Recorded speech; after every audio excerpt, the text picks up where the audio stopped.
They call me Mr. Tibbs. He was an extraordinary presence. You and your whole lousy generation believes the way it was for you is the way it's got to be. A matinee idol. Mom, this is John. An actor whose visibility in Hollywood would be profound and influential. I ain't building no chapel. Yeah, you. In 1964, Sir Sidney Poitier made history, becoming the first black man to win a Best Actor Oscar. The winner is Sidney Poitier. Quietly dignified, he was all too aware of the milestone. It is a long journey to this moment. Decades later, those that followed paid tribute. Always be chasing you, Sidney. I'll always be following in your footsteps. There's nothing I would rather do, sir. Nothing I would rather do. Raised in the Bahamas, Poitier came to Hollywood at a time when black actors were often given bit parts.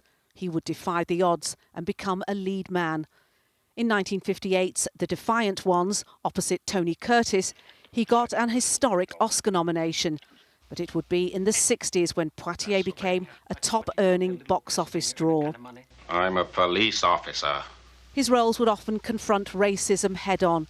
In the heat of the night, his character met bigotry with controlled anger and reason. You aren't taking me anywhere, you dig? You're holding the wrong man. And in the same year, 1967, came another milestone, as he was cast as part of an interracial couple, still a rarity at that time in mainstream Hollywood. I say you ought to sit down before you fall down, I mean. He thinks you're going to faint because he's a Negro. For those watching him, he was a game changer.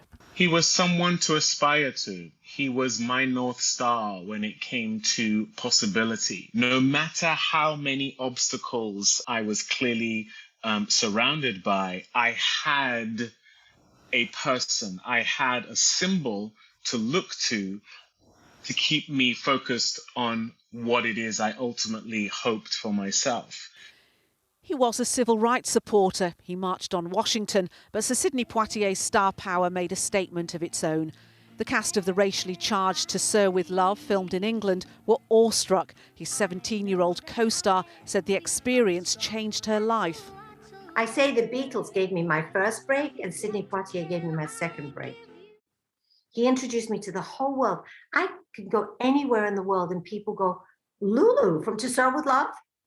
He was awarded America's highest civilian honour. He was also knighted in 1974. Today, Barack Obama praised his dignity and grace. Sir Sidney Poitier was a pioneer, a man who paved the way.